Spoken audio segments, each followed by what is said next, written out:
আজ তোমাদের একজন সাধারণ মেয়ের কথা বলবো, যিনি ছোট্ট ঘর থেকে উঠে এসে আজ পশ্চিমবঙ্গের মুখ্যমন্ত্রী।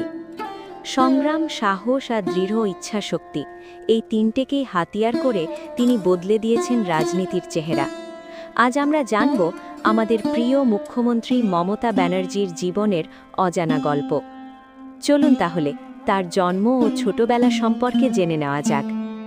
মমতা ব্যানার্জি জন্মগ্রহণ করেন ৫ জানুয়ারি ১৯৫৫ সালে কলকাতা শহরে। একটি সাধারণ মধ্যবিত্ত পরিবারে জন্ম হলেও ছোটবেলা থেকেই তিনি ছিলেন সাহসী ও স্পষ্টভাষী।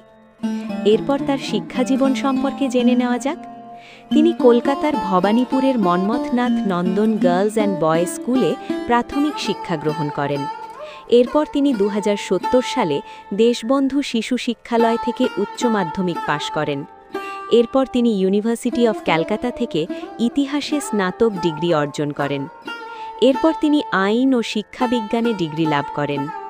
ছোটবেলা থেকেই পড়াশোনার পাশাপাশি সমাজের জন্য কিছু করার ইচ্ছা ছিল তার। এরপর তিনি রাজনীতিতে প্রবেশ করেন। ছাত্র জীবন থেকেই রাজনীতিতে সক্রিয় হয়ে ওঠেন তিনি। প্রথমে তিনি যুক্ত হন ইন্ডিয়ান ন্যাশনাল কংগ্রেসের সঙ্গে। ১৯৮৪ সালে তিনি প্রথমবার লোকসভা নির্বাচনে জয়লাভ করেন, যা ছিল তার রাজনৈতিক জীবনের বড় মোড়। কিন্তু নিজের আদর্শ ও লড়াইকে এগিয়ে নিয়ে যেতে ১৯৯৮ সালে তিনি গঠন করেন অল ইন্ডিয়া তৃণমূল কংগ্রেস। এই দলই পরবর্তীতে পশ্চিমবঙ্গের রাজনীতিতে এক নতুন ইতিহাস তৈরি করে।